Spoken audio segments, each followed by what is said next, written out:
एक जब छोटा शिशु होता है, वो अपनी माँ से वस्तुएँ माँगता है। वो ठीक है, वो छोटा शिशु है, वो जायज़ है, अनभिज्ञ है।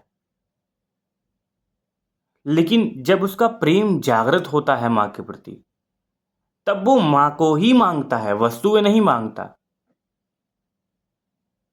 उसे चाहिए कोई उसकी परवाह करे और कहता है माँ कहाँ है? तब माँगना शुरू करता है माँ को।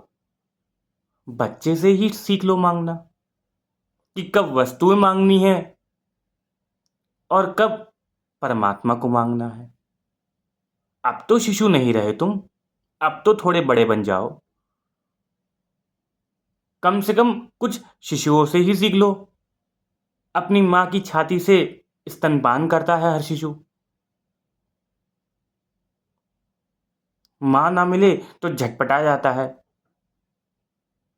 पता ही नहीं होता उसे कहाँ से आ गया, मेरा अस्तित्व कैसे आ गया यहाँ पे बिना माँ के।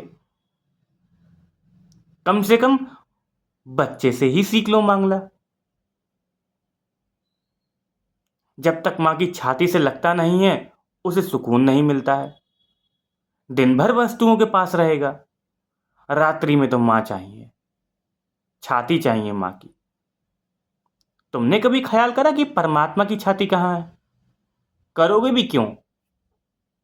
मांगने से तुम्हें फुर्सत भी कहाँ मिलती है। जब देखो मांगते रहते हो, मांगते रहते हो। शिशु से ही सीखो कम से कम। इसलिए मांगो। मैं मना नहीं करता कि मत मांगो, लेकिन वो मांगो जो सब कुछ है।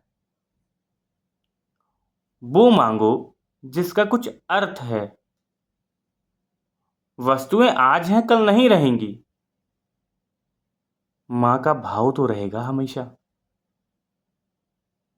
इसीलिए हम परमात्मा को इतना याद नहीं कर पाते हैं, क्योंकि भूल ही गए हैं उसे कि हमें किसने भेजा है। जिसने भेजा, जब तुम उसे ही भूल जाओगे तो क्या कर रहे हो तुम उसके साथ में? कितनी पीड़ा दे रहे हो उस माँ को। इसलिए अब मांगने का ढंग बदलो। उसको मांगो जो सब कुछ है।